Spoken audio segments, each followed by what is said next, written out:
William Tell is this supposedly famous freedom fighter the famous freedom fighter who fought against the oppressive Austrians, and it turns out, no, it's a fictional character created by a German playwright who went on a vacation once to Switzerland and was like, I'm so in love with this country, I'm going to make a fictional Superman.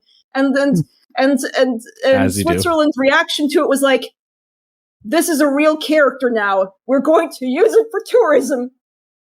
As you do. One mark will be vehicle 6.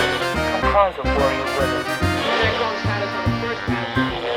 Hi friends, I'm LJ Jarvis, and welcome back to Will's Jarvis Show.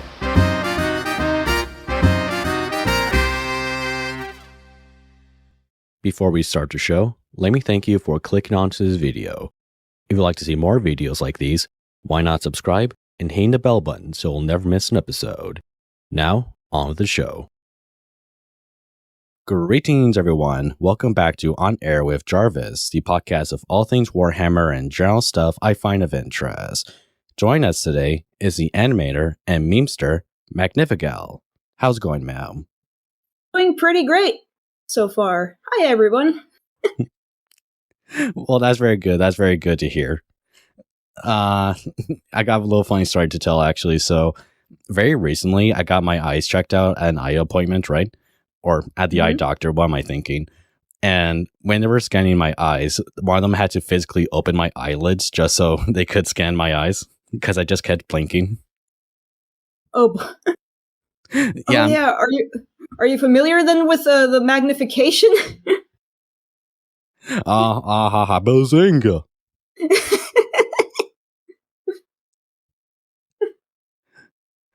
It was not a fun experience, but then again, I don't want you to read a book for 10 minutes and feel like I've been punched by Mike Tyson every so often. Oh. Because okay, I need new glasses. Oh boy. Yeah. It's been actually, it hasn't been that long since I've been to an eye doctor. It was mainly because of a concerning series of headaches.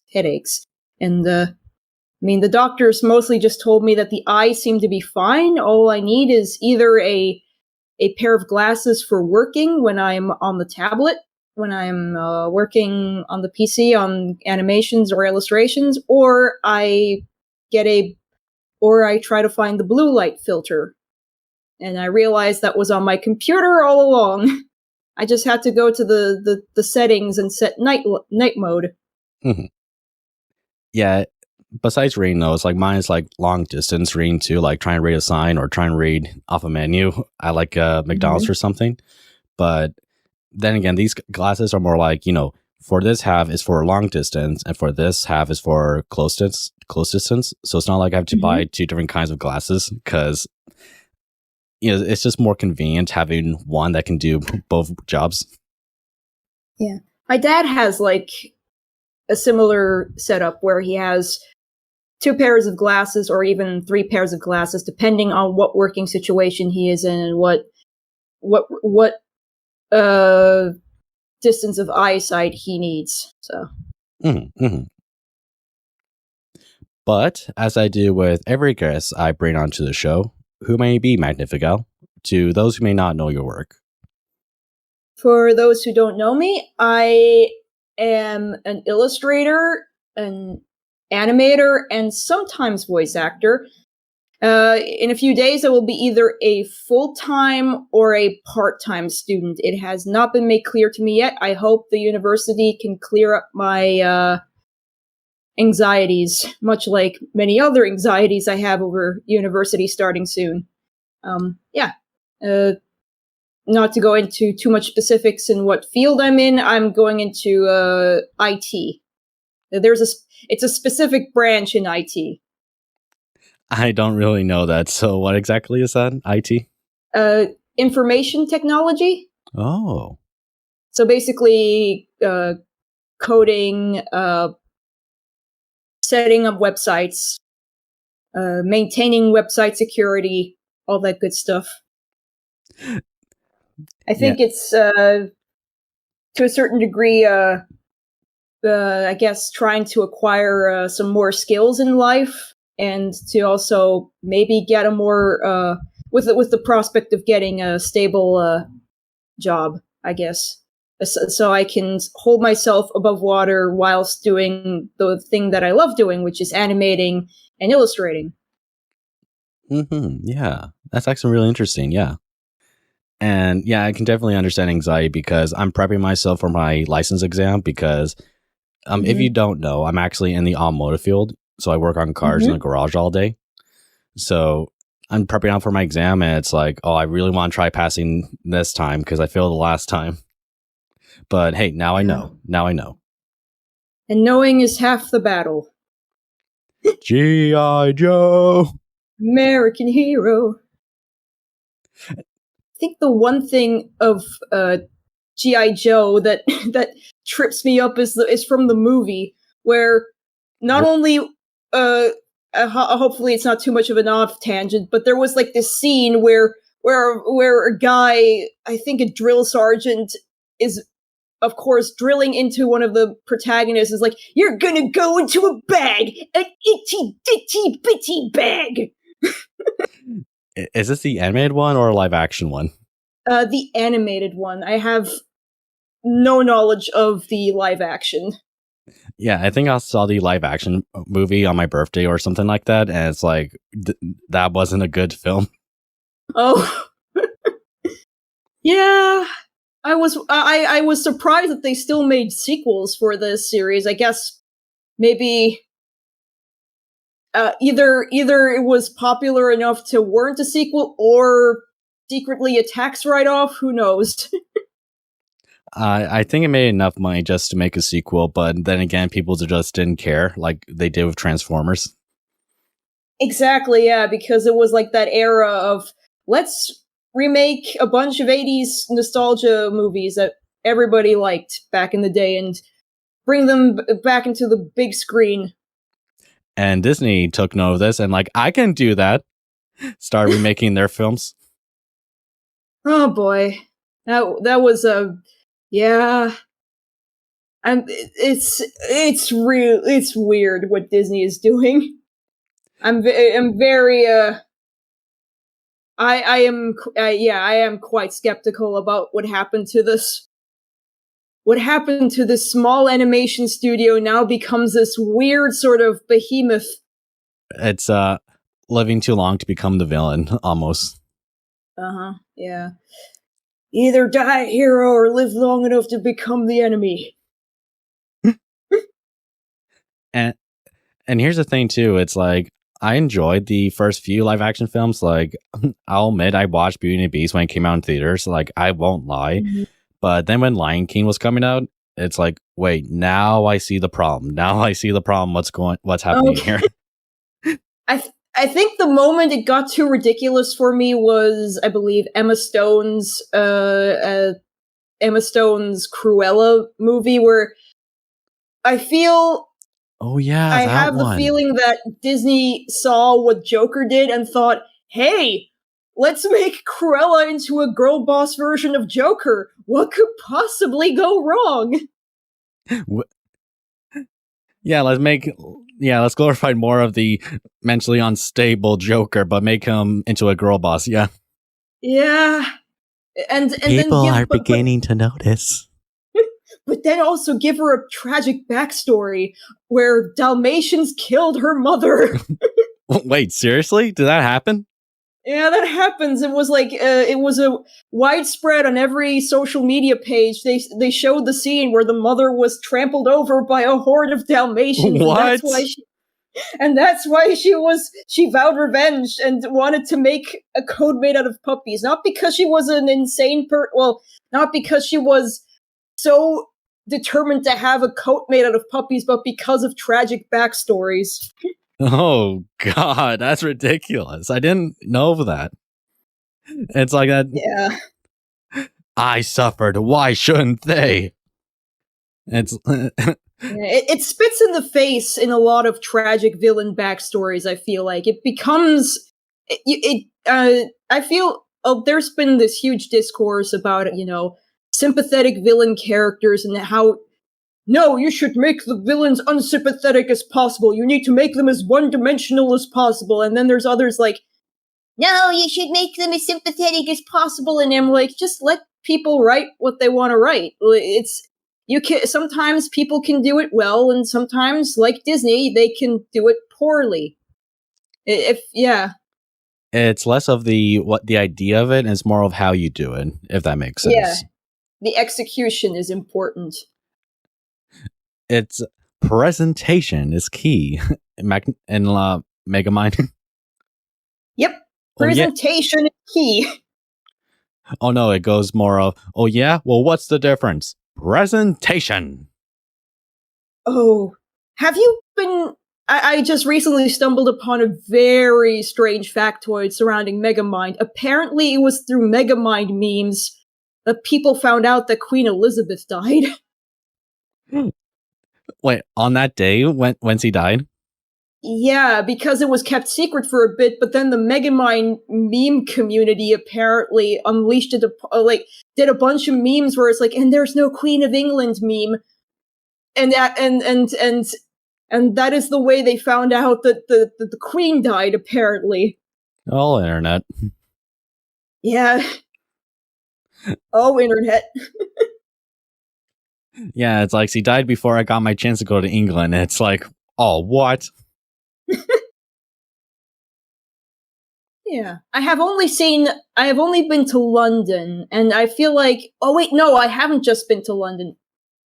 Darn, I feel like a dum-dum. I have also been to Stratford-upon-Avon, the place where supposedly Shakespeare grew up. Oh. That was a really beautiful place.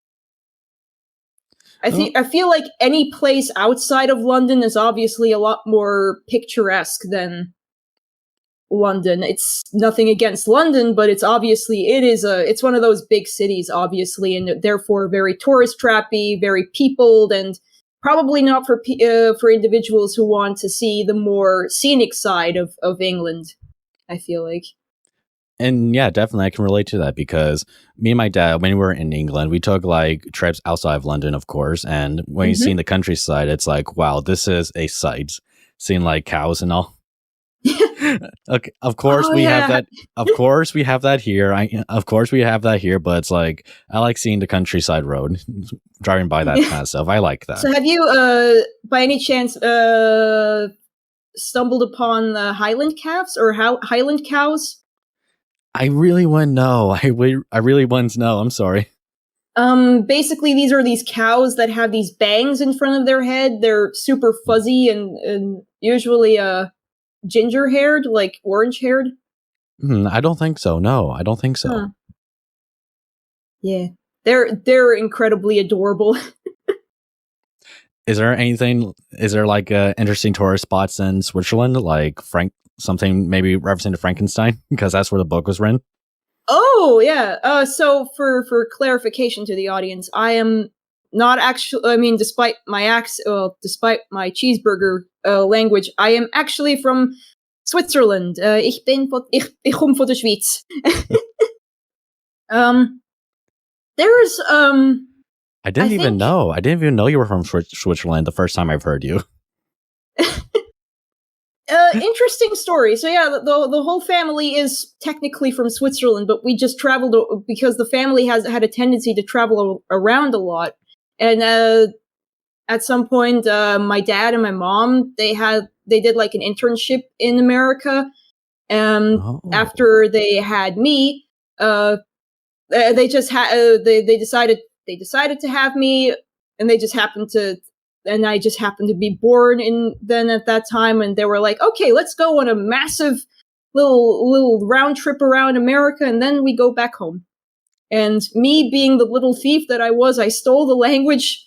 Okay, not really. My parents preserved the English language by actually videotaping a lot of the American Sesame Streets and Barney's and Thomas the Tank Engines. And they had like this huge library of videotaped English episodes of Sesame Street and Barney, and that's how I kind of kept the language. Oh, that's actually really interesting. Yeah, unfortunately, I developed an American tourist mentality from the beginning. Like, so if my mom speaks English with me and my dad speaks English with me, that means everybody else should be able to speak English with me. And I went up to a lady, apparently, according to a story from my mom. See, miss, look at that! And the woman looking at me very perplexed, like, meine Sie mich? That's great. Yeah. One time though, actually, when I was very, very young and I didn't speak at this time, like 3 or 4, because I didn't speak till I was 4 years old, right? Mm-hmm. Apparently, the person who was trying to help me talk, apparently I was speaking so fast, or by the time I was speaking so fast that they asked my parents, do you guys speak a separate language in your house or something? Because I would just talk English very, very fast. So she's probably thinking, well, is he Spanish or Italian? I don't know. Oh, turns out all we had to do was click preferences and speed. Exactly. But yeah, so on the subject of tourist places, I think I have a tendency to do a lot of hiking when I have what little free time I have, especially during the weekends. So I think, but I also don't really. Paradoxically, I don't travel. I because of work, I don't really travel that much. But the tourist place I do know, there's ski resorts. There's a lot of ski resorts, but of course, with the advent of climate change, that's going to be a bit of a problem. But they're still really scenic places. There is Zermatt with the Matterhorn, of course, like the big, imposing, like almost intimidating mountain. There's Arosa, which is a place a little bit more to the eastern part of Switzerland, and of course Kumbel. That's where my family likes to go to. There's Davos. I mean, there's a lot of. I'm listing out all of the ski resorts. I recently did a bit of hiking to both Castle Habsburg and Castle Wildeck, and you can see like a world of differences between these castles. I mean, okay, Castle Habsburg is ancient and not much is left of Castle Habsburg. So for those who aren't too well versed in the history of the Habsburgs, they actually were Swiss. Oh yeah, I remember Habsburgs. I just remember this right now. Oh, why didn't I think of this? Oh, this is not referencing King Henry VIII's wife, is it? No, I'm thinking of something else. It's House of Holbein. My bad, Holbein. Oh, welcome to the House of Holbein. Yeah. Oh god. Habsburgs. Are they the royal family with like the very huge chins? Oh yeah. the horribly inbred. Exactly. Keep the bloodline pure. There's actually the story behind the word Habsburg. The castle itself is actually a shortened it's a shortened name for Habichtsburg, because I think the Habicht is a type of bird, or even a falcon of sorts, and it's and that's what the castle was named after, and the people that owned this estate. Yeah, here's me. It's like, I fix cars. I don't really know this much. So it's like, oh wait, that's a reference this, that's a reference that. The most hilarious thing about the Habsburgs is that, I mean, apparently they pissed off the Swiss so much that the Swiss kicked them out of Switzerland. That's funny. They gave them to Austria and were like, "This is your problem now." Is there some kind of like Frankenstein attraction piece in Switzerland? Because I know that's where the book is set in. Yeah, interestingly enough, I have a lot of thoughts about Frankenstein and its connection to Switzerland. I think I don't think there are that many tour spots related to Frankenstein, unfortunately. And here But, you will find a castle which the doctor made the monster. We unfortunately didn't capitalize on that. We did capitalize on another fictional character. Which one? William Tell. Oh, There's that sounds familiar. William Tell is this supposedly famous freedom fighter the famous freedom fighter who fought against the oppressive Austrians, and it turns out no, it's a fictional character created by a German playwright who went on a vacation once to Switzerland and was like, I'm so in love with this country, I'm going to make a fictional Superman, and Switzerland's reaction to it was like, this is a real character now, we're going to use it for tourism. As you do. So William Tell is on coins. On one coin, the 5 franc coin. Oh, cool. Imagine that, your work being so popular that your made-up character end up in money. Yeah. It would exactly be amazing. Like... It would be like if Superman was on the American $5 bill. Exactly, yeah. What if... Well, yeah... it's so ridiculous having a fictional character, Superman, on a dollar sign. Meanwhile, Switzerland. So here's our fictional character on our 5 franc coin. That's epic. That's actually really epic. And here's the thing too. And like an idiot, I thought Wilhelm II fled to Switzerland because I don't know why I assumed that, but no, he went to. Another neighboring country. I'm like, why did I think he fled to Switzerland? Lewis, you're an idiot. Yeah, Switzerland does have indeed a history of a lot of people fleeing to Switzerland, exactly.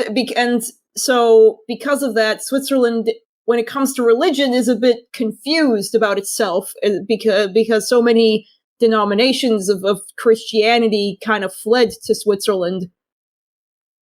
I mean, Switzerland tried to have its own religious war, but it's on its trial run, on its first try, it didn't work.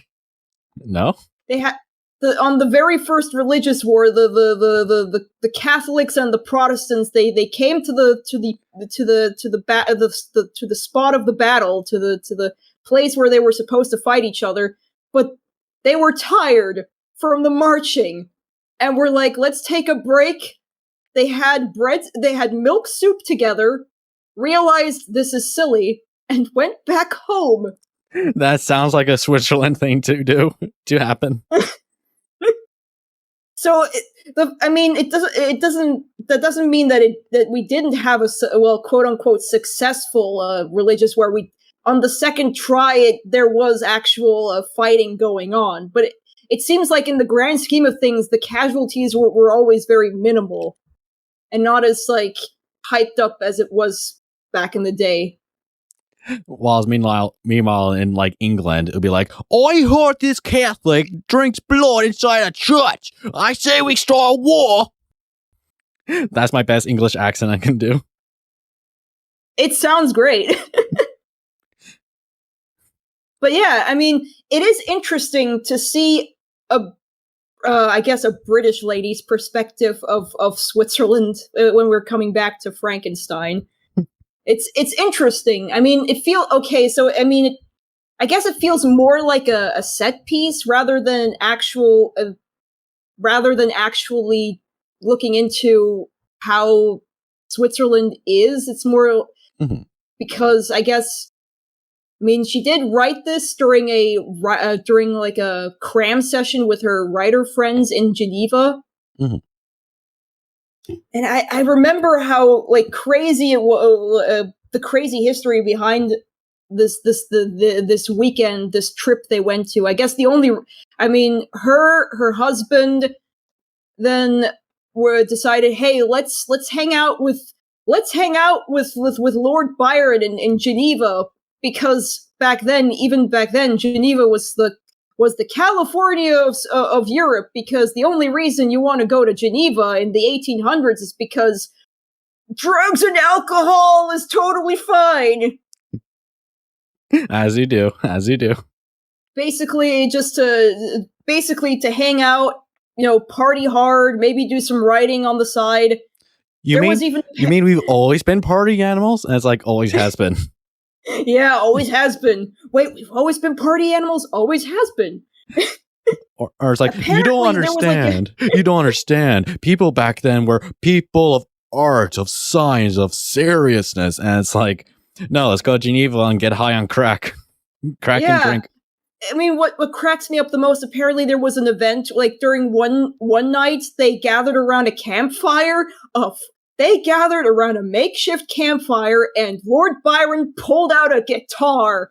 We found him, guys. We found him. We found the ground zero of Wugwug. The white guy with a guitar. Is that a Dr. Seuss reference? The Glockabaugh? No, I was supposed to WGWAG, the Wigwug, white guy with a guitar. Okay. It kind of throws you off, like this image of these we're these gothic kings and queens of literature, and we make these stories about the vampire and the tragedy of an artificial man. And no, it's like, meanwhile, during the writing session, they got drunk, they got high, and Lord Byron pulled out a guitar. It's like, no, we were men of science and dignity. And it's like, bro, what are you talking about? I think I haven't actually read the book itself. I've only seen some snippets of it, and I have listened to a lot of audio dramas of both German and English. Yeah, I listened to the musical version. I like that one. Oh yeah, the musical. Hell yeah, yeah. I've only listened to a few of them too. I think. So yeah, I actually do have a lot of thoughts regarding getting back to Frankenstein. So from what I can gather, the whole thing about Switzerland as I think it's more, again, I think I've said this before, it's more of a set piece rather than, and it's supposed to, I guess, emphasize the otherworldliness, to add a bit of more removal from, and also to add sort of more atmosphere, because Switzerland is a mountainous place. It has a lot of mountains. It has a lot of, and some areas are very rainy, very dark, very gloomy. That is true. And so I guess that kind of leads to that. I think it's more there to add some the dark flair of Frankenstein. Mm-hmm. Yeah, I can get that. Yeah. The thing is, I looking at history, there was actually an event that happened. I don't know from which part of Switzerland, but as we all, if some people of course remember, Switzerland used to be Europe's gun/mercenary shop. If you get, that's right. Yeah. Because Switzerland, Switzerland. I mean, the only reason why Switzerland was neutral even during historical times was because it was the gun store. It was the gun/mercenary store. And the weapons broker. The mercenary business was so insane that I think two rivaling factions hired mercenaries from the same town. Man. And so it was like, so a bunch of rich people paid a city to kill each other. Essentially, yeah. If that's how, and so you realize, well, and so we look back at this and we're like, yeah, this is a bit messed up, and and I guess this is also reflected in a lot of our literature. It's like, and also no surprise that Dadaism started to form after World War I, because it was basically about the futility of war, sort of like, war never changes. But it does evolve. Yeah, it evolves. That's actually amazing. Yeah, but I think to rewind it back to talk about animation and all. Oh I think- yeah. All right. Nah, I tend to run these shows like this. I think one animation piece that stuck out to me was actually your video about Logar, right? He's like, welcome to Oh, Bible yeah. studies. We're all children of Jesus. Kumbaya. And Emperor and Yeah. Malkador are like, oh god, we fucked up. Yeah, it's like, oh no, what have we done? This is not good. We have to do. Lorgar, so about that Monarchia thing. And his solution is basically destroy his Xbox like any good father would do. Oh It's no. like, hey, I'm doing this because I love you. It's like, come on, guys. It's like, come on. Yes, he's got Emperor, but it's like, come on. He's basically the equivalent of the dad that breaks his son's Xbox out of inconvenience. Come on. It's like, no, I'm a perfect dad. I think since we're on the subject of 40K, man, I do not remember if did I get that information from reading Flight of the Eisenstein when I made this, or maybe I didn't. I don't know where I got the information of Monarchia. Damn, where did I find out about Monarchia? I guess I have to I'm going to be safe and say I learned it through osmosis of being in the fandom, I guess. Mhm. But I remember distinctly, I think it was like a part either in the original trilogy, like in the original first 3 books of the Horus Heresy that I stumbled upon it, or in one of the Primarch books. I am not sure where I got the Monarchia thing information from. It's sort But of either way, it was a fun video to make. yeah, it's sort of a thing where when you're in the community, you eventually learn about things and you just take it as it is. It's like, okay, this happened. Okay. It's more of something you learn along the way. Yeah, exactly. Yeah. Like, Yeah. for instance, the one that Remlay's always sort of like, he always uses that one, like, doodle that I made of Ferrus Manus eating sand, like a giant pile of sand like on a plate. Because there was a quote in the book, in one of the books, where it's like, Ferrus was used to eating a lot of minerals, including sand. That's amazing. Yeah, I mean, I was at first. There were a lot of outlandish quotes from many of the books, and to the point where I was like, okay, this has to be a ridiculous joke. And then I read Fulgrim, and I was like, this is not a joke. There really is a part where Ferrus and Fulgrim are engaged in fucking greased up oil wrestling or some shit. I don't know, like in a test of strength. and it's like, not homo. But then again, but Fulgrim didn't say it back. Yeah. It's like, what are you doing, step bro? Oh boy, like Fulgrim was a hilarious experience, and when I especially after I finished it, because I also decided to read the author's notes of Graham McNeil, and apparently Graham McNeil was concerned that he made the book too offensive, and then he gave it to his editor, and she was like, "Why aren't you making it more gross?" We're like, "Wait, what? No, go further with the Slaaneshi thing." It's like that's what Slaanesh is. It's like she's meant to be like disturbing and gross. That's the whole idea.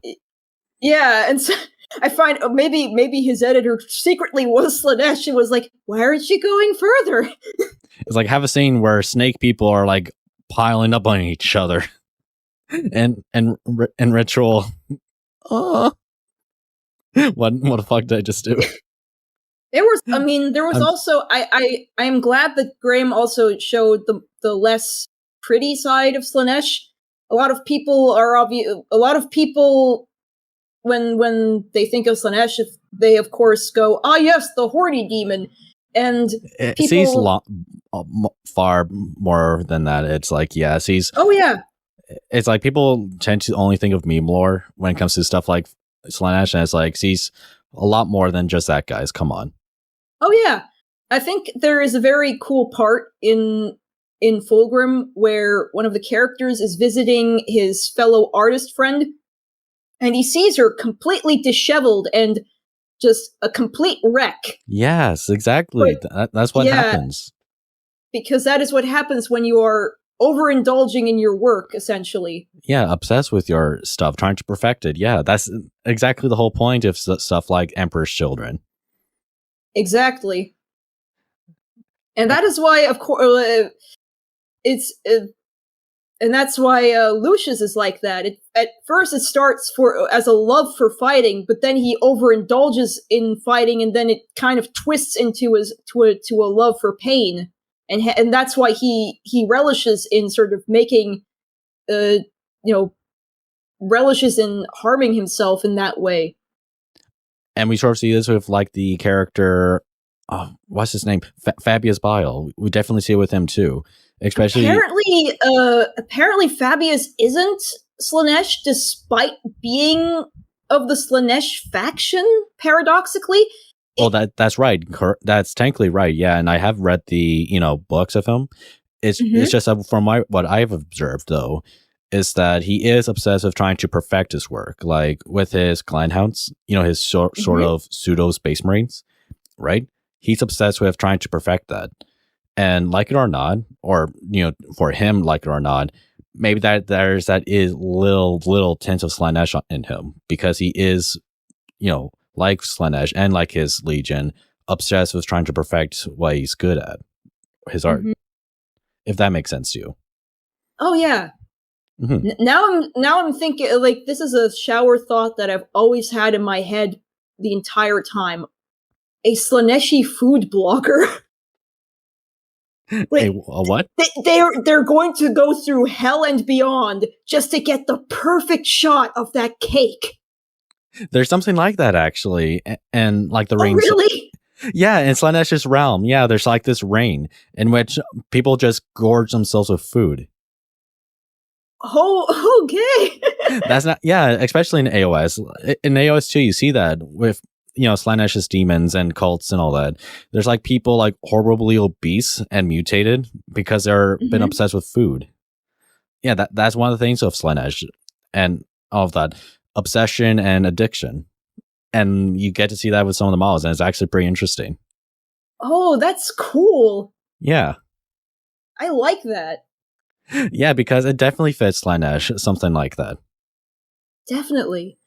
Yeah, that's why, for those who are familiar with some of my older OCs, there is a Demonette character that I sometimes draw a lot called Jinko.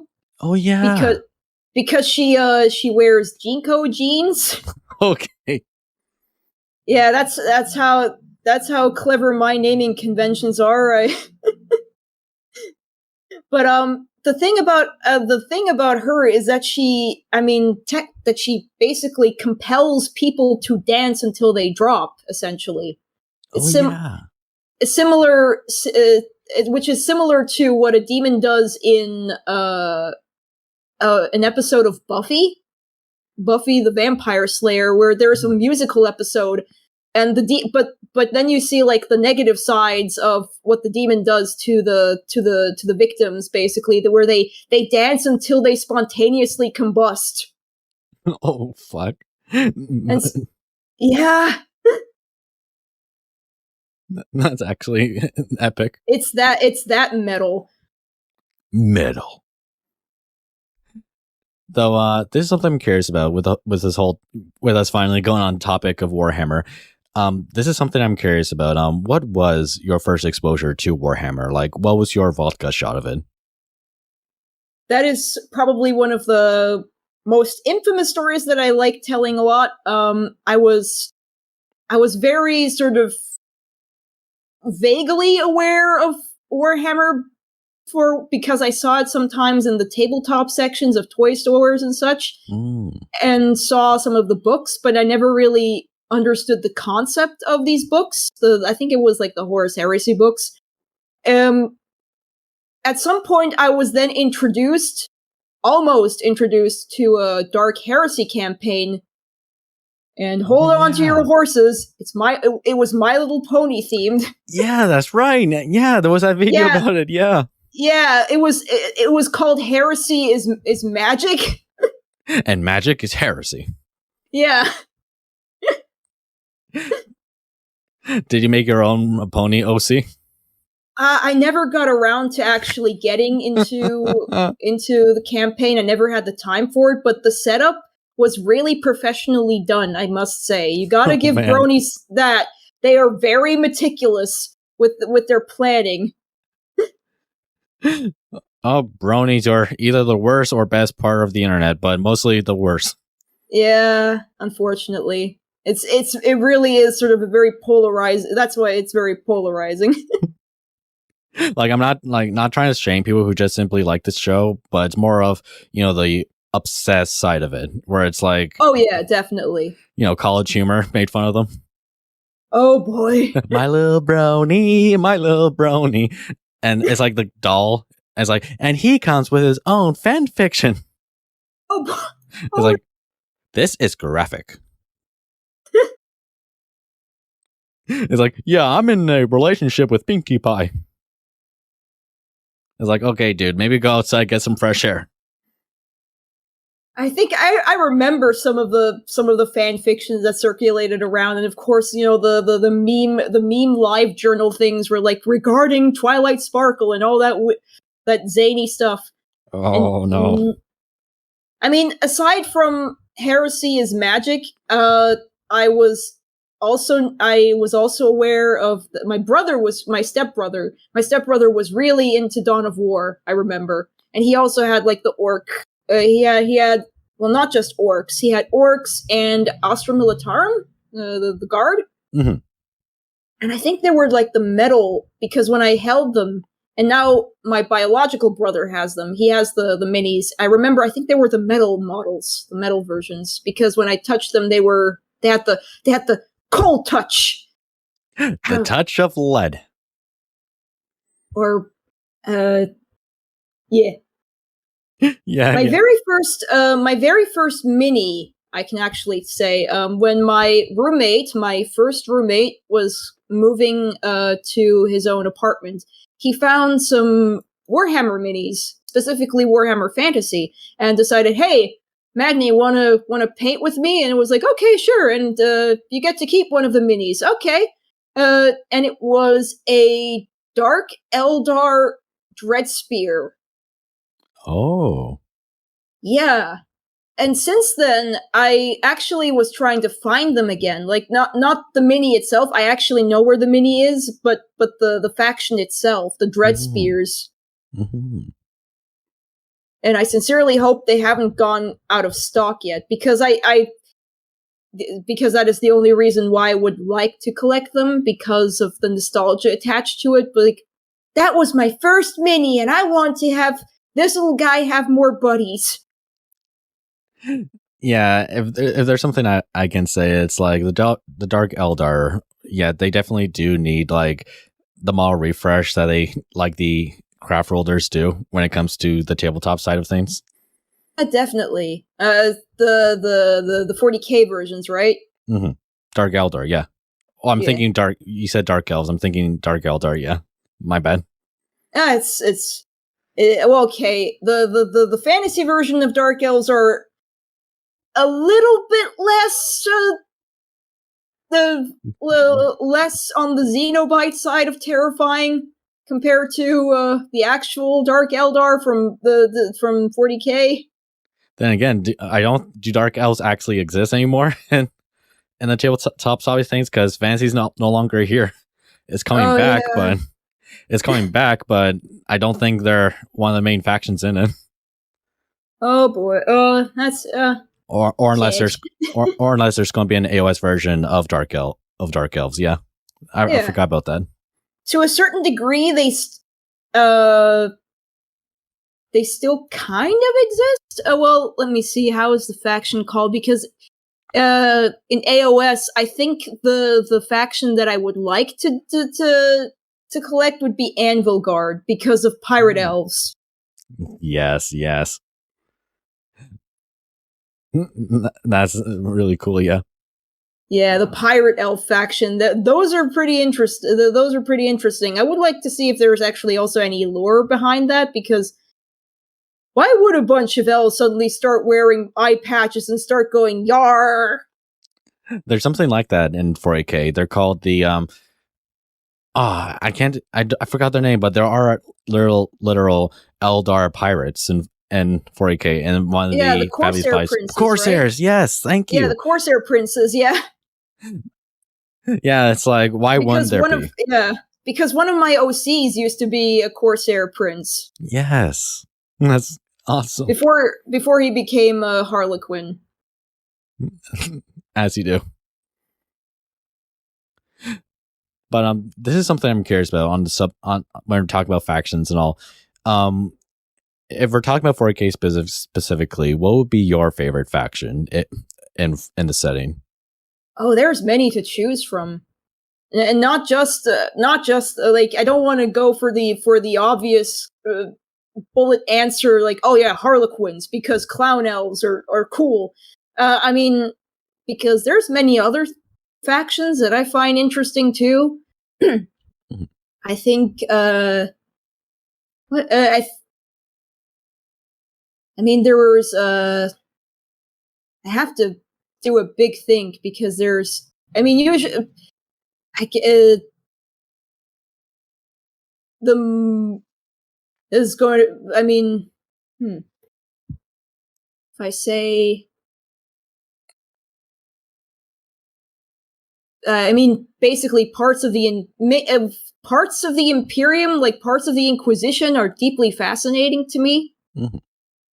Especially how even in the Inquisition there are factions that kind of distrust each other's immensely, because either because of their connections to certain things, or because of what they have to do and such. Yeah, it's like that. It's like, I think it'd be of more interest to the Ordo Xenos if we have the same over the Ordo Malleus. That tends to happen. Yeah. There's also there's also like the World Eaters have been the subject. I mean, the World Eaters were for a long time my favorite faction of Chaos Space Marines, mainly because of the tragedy of the nails. Yes, definitely, and definitely like the tragic of Angron. Yeah, especially. I was introduced to the World Eaters through the Butcher's Nails audio drama. It made me realize that the situation with the World Eaters was a lot more nuanced than seen at face value. Mm-hmm. Where I was always tense during that audio drama, because I always thought, oh no, because these are World Eaters, right? Aren't they the fucking berserkers of the? But for some reason, this faction seems to be very they. I mean, this was during the Horus Heresy. That was before the nails got to them completely. But they were like, they know how to keep their cool for the moment, and Lotara obviously is a pretty awesome character. Mm-hmm. Mm-hmm. Oh yeah, Rogue Traders. The Rogue Trader factions are pretty cool. I was introduced to a failed trilogy by William King called Farseer, I believe. I wouldn't really know, but yeah, I know William King though. It didn't work. Yeah. Yeah, wasn't he also the guy who was responsible for the original Gotrek and Felix? Yes, he was. He was, yeah. But it's like, yeah, because of how successful those books were, it made me think, wait, he had a failed book series? What? I didn't think. Well, it was it was the beginning of a failed trilogy. Oh, okay. So it's more of he wrote this book hoping to do a trilogy, but never went through, sort of thing. Yeah. The story was about a down on his luck okay, not really a down on his luck rogue trader. It was about a rogue trader who gets hired by two Eldar to find an artifact. And it basically becomes this wacky space adventure featuring an Emperor's Children space marine chasing down. There's also a wacky Slaaneshi demonette who treats who basically acts like a Saturday morning cartoon villain and constantly is nagging on the Emperor's Children space marine to get that job done, you filthy, stupid space marine. You're a fucking chaos space marine. Why can't you get the job done?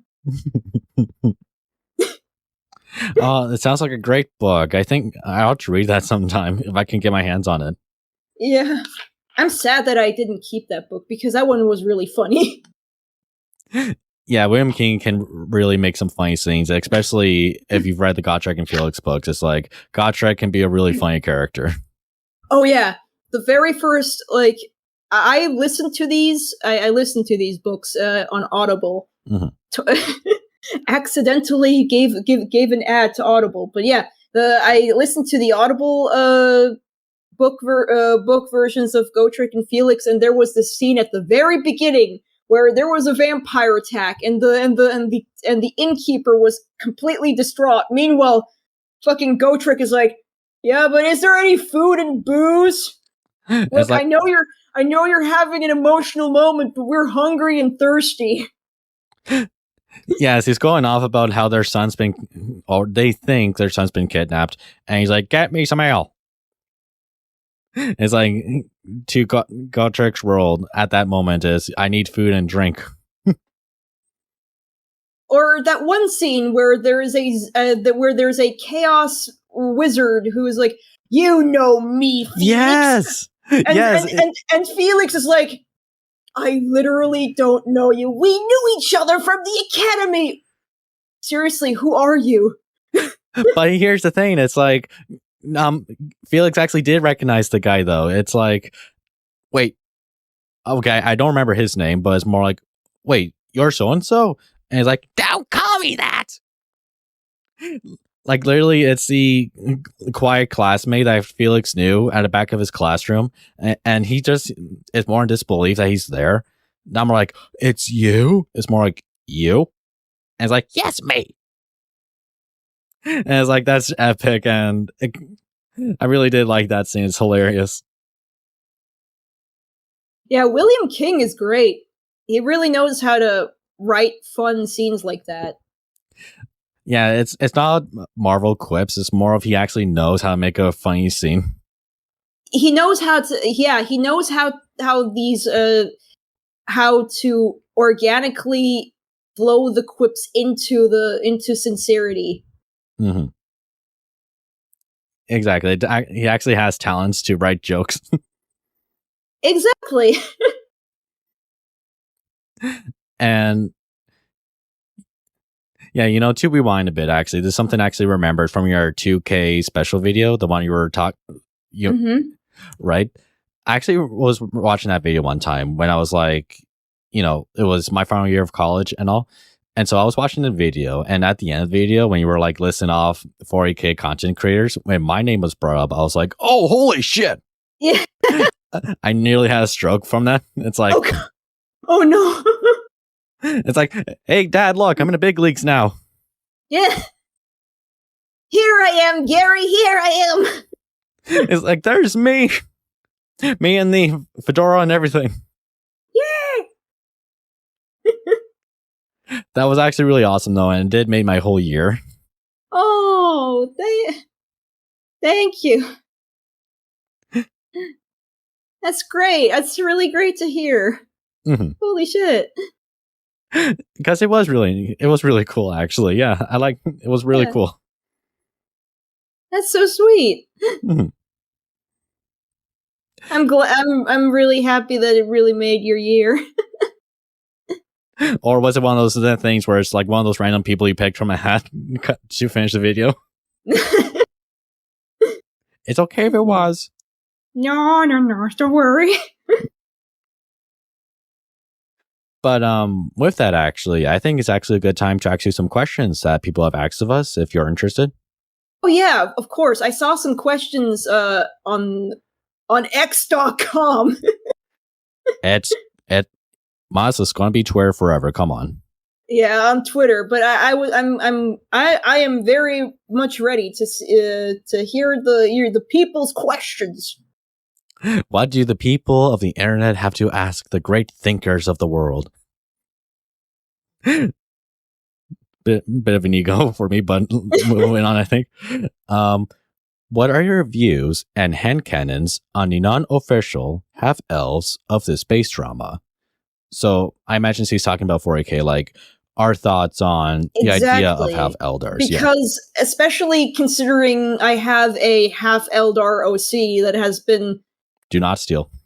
Yeah.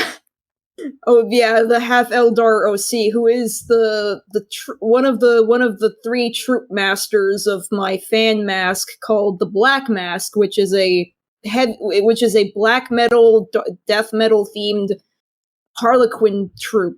Yes, I see art of that. It's epic. Yeah, thanks. Yeah, and the storyline basically is that this is during a timeline. Well, this is during the time in further into the future where Manad, that's the character, the half Eldar son of Ina and Kel, kind of has a falling out with his dad and is no longer on speaking terms after the death of his mom. After the death of Ina, because this is 40K and tragedy will always happen in 40K. I mean, being miserable builds character. Yeah. And he kind of at some point decides to basically join the Black Mask with his half sister and becomes a troop master. And oh shit! It turns out that his uncle is the Grand Harlequin of the Black Mask. That's actually really interesting. But yeah. So there's a lot of theory surrounding the concept of half Eldar and how they could be realistically created. Could be realistically brought to the world, because the way Eldar mate and the way humans mate is obviously very complicated. Because for Eldar it takes apparently several years, and meanwhile for humans it doesn't. It's 9 months. Meanwhile, there's a lot of theory surrounding half Eldar and if they were even possible. And I guess, I myself am actually still trying to figure out what the logistics behind the creation of a half Eldar. I mean, there's also the zanier versions of the creations of half Eldar, such as basically how some humans accidentally catch some Eldar DNA and sort of start getting traits of half Eldar. But then there's also this one character from the Kato Sicarius books, where it was heavily implied that she might be a half Eldar. Oh yeah, Deska was telling me about that actually. Yeah, exactly. Where it's where it's heavily implied that half Eldar is more of a Drukhari thing rather than an actual Eldar thing. Or it's because the Drukhari are weird like that, and and they're curious about, hey, maybe what happens if I make a half Eldar child with one of my many slaves? It's more of they're very curious on if they could do that, yeah. Because yeah, exactly. Meanwhile, Eldar would probably be very restrained about this. No, these are monkey. Exactly, that's what people forget. It's it's not Lord of the Rings where it's man and elf. It's oh, it's beautiful. It's more of, ew, these are monkeys. That's gross, dude. It's that goes into the word monkey. That literally does sound like monkey. Yeah. It's yeah. If I were to give my opinion on that, it's more of there is heavily heavy traces of something like that could happening within multiple stories and of the sort, like what we've just talked about. If we're talking about like, can this actually be a common, maybe not a common thing? Should this be more of, yes, it is possible in like a codex or something? Well, say there's this one Corsair and he meets like a human, male or female.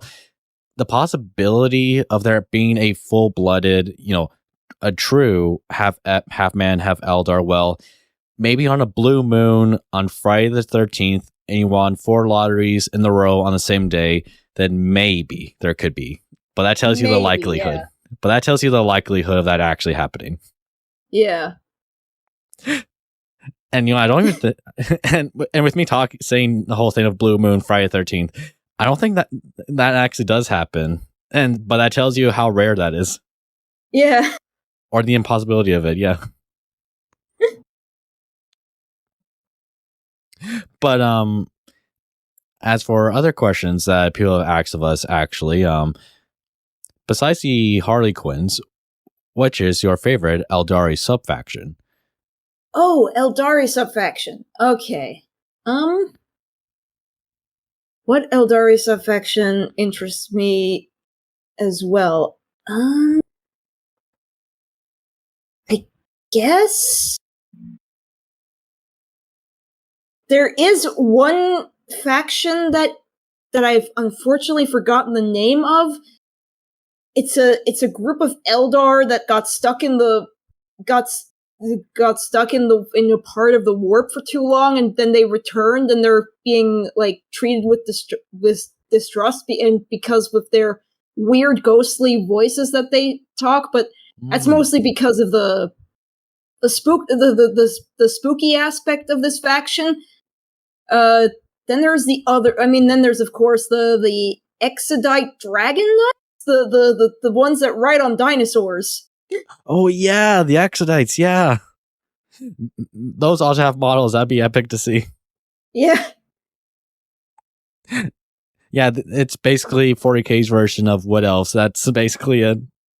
Yeah, the 40K version of Wood Elves ride on giant dinosaurs.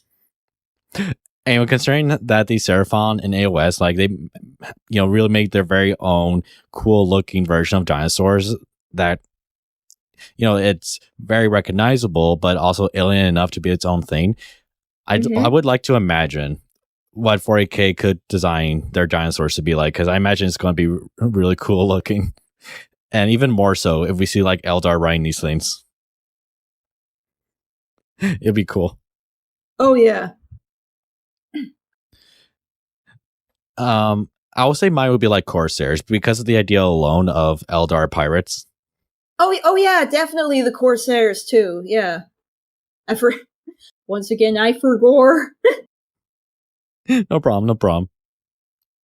Oh yeah, especially this one character who is like the ultimate Jack Sparrow of the Corsair princes. Oh, His this name I'm interested eludes in. me. This I'm interested in. That sounds awesome. I have to. This isn't Prince Ural, is it? How is he know? But it's okay if we don't remember. It's all right. Okay. But ooh, here's a good one. Which is your favorite Warhammer novel? Oh, okay. In terms of emotional connection, Flight of the Eisenstein is my favorite book. Yes. I remember very distinctly I was emotionally not doing so well and having sort of a story about Garrow being told that he is good enough and that he is worth living, and I may remember it poorly, but I remember distinctly there was this underlying message of just because you are a face in the crowd doesn't mean you can't do enough, or that life is worth meaning and you can do all this cool stuff and Exactly. that sort of really kind of it really did sort of carry me emotionally a lot, this book. So yeah. And in terms of fun, I believe in terms of fun, I guess it's called Darkness in the Blood. People are gonna hate me for saying this, but Darkness in the Blood, I have for some reason such a connection to this book. I don't know that book. I'm sorry. It's a Blood Angels book. It's a Blood Angels book, and it's about Mephiston and Dante. The scenes where Dante is having a candid human conversation with an aging soldier captain of a fleet are the best scenes. And then there is the scenes of Mephiston, which are honestly kind of trash, because Mephiston is being built up as the Black Angel, and it's like, what? What are you on about? Are you seriously trying to hype up Mephiston that badly? Like, no, you don't understand. Mephiston is the most hype beast character of all time. We just released him. We need to make him the most hypest motherfucker ever. I think I see what's happening. I see what's happening. It's like, bye. And then and meanwhile we got the scenes where it's like every time it cuts to the scenes of the old general and Dante, it's like, these are the best scenes. These are the great scenes. We have an wizened old space marine talking to this other wizened human, basically finding common ground and trying to support each other through the tough times through drink and a good talk. And then it cuts back to the Mephiston scenes where it's like, oh god damn it, no more Mephiston scenes. Buy the balls, everybody. Buy the model. This is not... But overall, yeah, Darkness in the Blood is a guilty pleasure of mine. If I was to say, like, my favorite Warhammer novel, it's really hard because I have two. Like, Horus Rising, definitely, because that is besides, like, the start of the series, I think it's overall a perfect book, especially for something like Horus Heresy, yeah. It's more of, Dan Abnett really knows how to write a good book, and considering that this is the start of a series, it makes you want to continue reading because it is that well written, Yeah.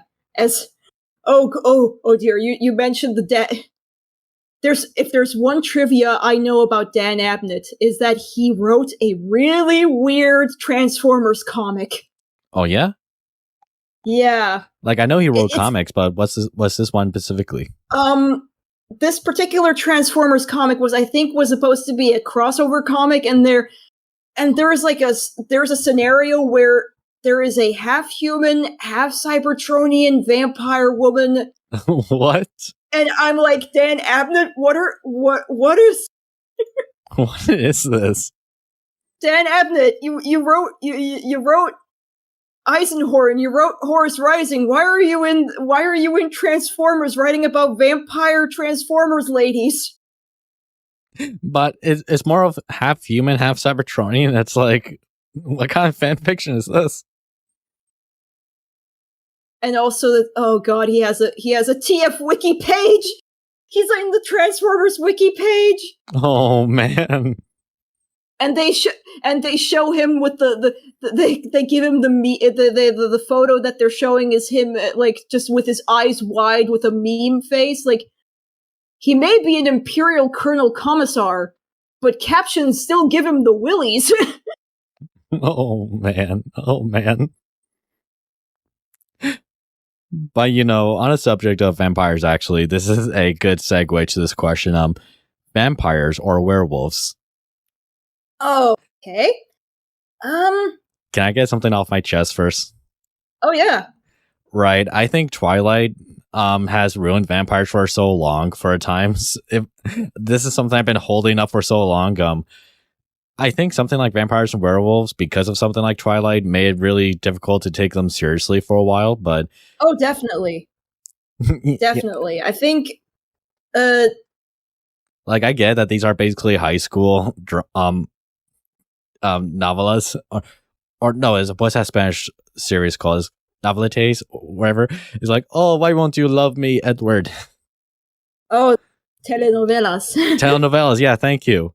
That's The it's basically American high school version of that.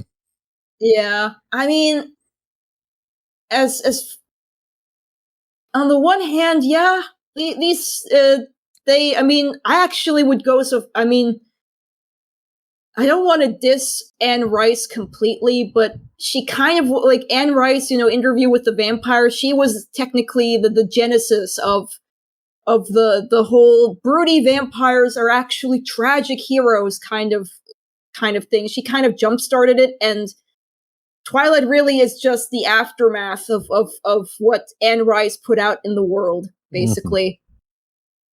I mean, you can kind of see it in Warhammer 40k as well. Technically, Mephiston is just because Mephiston is a. I mean, Mephiston from his looks is very heavily inspired by. Is an inspiration to Lestat, the vampire Lestat, the blonde locks flowing in the air vampire who but also wants to be a rock star. That kind of thing. Yeah. Like I can get that. Like I'm not saying tragedy of vampires. Like I'm not saying not to have that, but it's more of how Twilight, presented the said idea that I think sort of ruined it for some people. I guess that's what I'm implying, but yeah, there have been competent writers when it comes to like this kind of stuff, I think. But if we're talking about like if I prefer vampires or werewolves, maybe the idea, or I think the most like spooky and the spookiest and idea of either of the two creatures, I would say my favorite would be vampires because of the idea of it and what you can do with it. Yeah, I mean, I guess the problem with werewolves is that they're sort of their attachment to a lot of stories revolving around because. I mean, on the one hand, you have this, this story about immortals who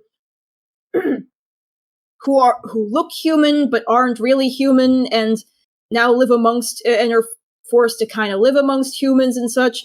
And then you got the werewolves, and the common story tropes is just, peace, love, we gotta protect the earth, man, and like, it's like, oh, it's the full moon, I'm gonna hurt the one I love. Yeah, it's usually like either tree hug. It's either the story of like environmentalism, corpo bad, or oh no, I'm accidentally going to hurt somebody in my bestial form. It's either it's one or two things. I mean, now we have really great animated films like Wolfwalkers, where it's less about that and it's more about trust in new things, like where it's based. I mean, I'm not sure if you've seen Wolfwalkers yet because I haven't. Sorry. Yeah, Wolfwalkers is beautiful. It's from the same studio that made Secret of Kells, which is another really good movie, which is all about Irish folklore. And Wolfwalkers is kind of in the same vein of Irish folklore, where werewolves aren't necessarily about protecting the environment, and more like they're just forest guardians. They're people who just who are just sort of who like whose entire lives is just we transform as wolves and we're happy with that, and sort of so it's less about sort of those common story tropes and more it's about family, more about family. It's about family. Oh yeah, more werewolf stories about family. Wait a minute, what? That wolf is transforming. Vin Diesel? Is that you? What?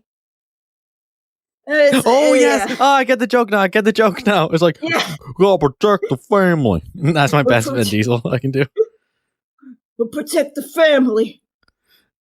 Now let's go rob this bank with our fancy cars. And we'll do this like 20 more times. And apparently there's an intricate lore. Film number 24. Here we go again.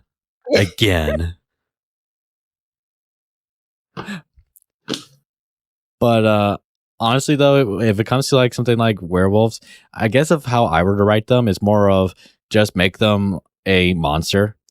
You know, like Mhm.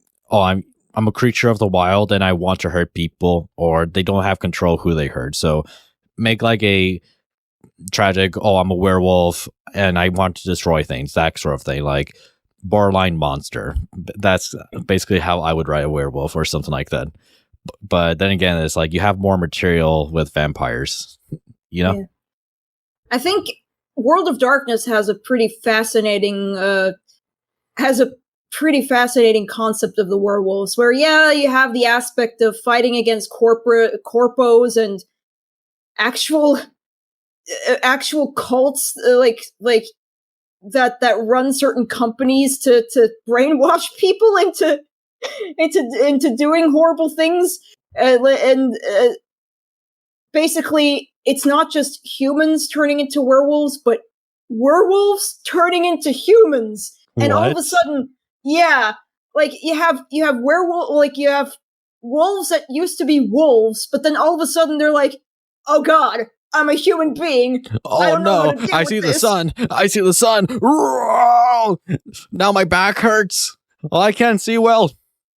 I have to pay mortgage. So we have this aspect of the wild trying to get used to humanity and humanity trying to cooperate with the wild. Beautiful. Yeah. And apparently the werewolves aren't allowed to like intermingle with each other, because then that creates like they can't have like mates amongst werewolves, that they have to basically be with humans, because if a werewolf and a werewolf get together, that always creates a mutant who is like he's basic that the mutants are always in this perpetual half man half wolf state. Okay. So they're like, dang it, we can, so it's like, oh no, we have to find the human mate, or else our children are all gonna be these weird superhuman mutant people who don't fit in anywhere. And then they have a Disney musical scene where it's like, I don't belong here, I belong out there. Out there. Da da da da da.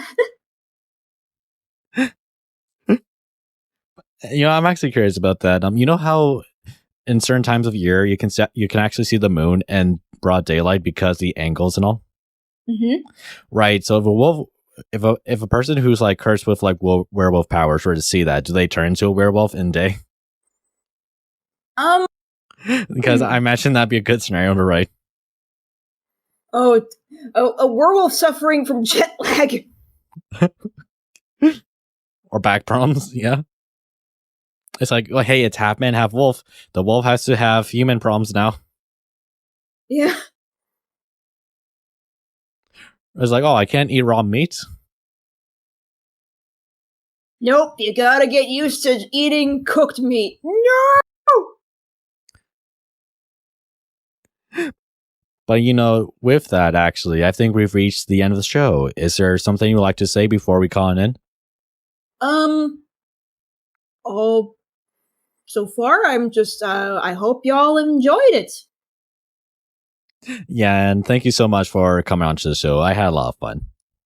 Yeah, same. I really enjoyed talking to you. Yeah, thank you.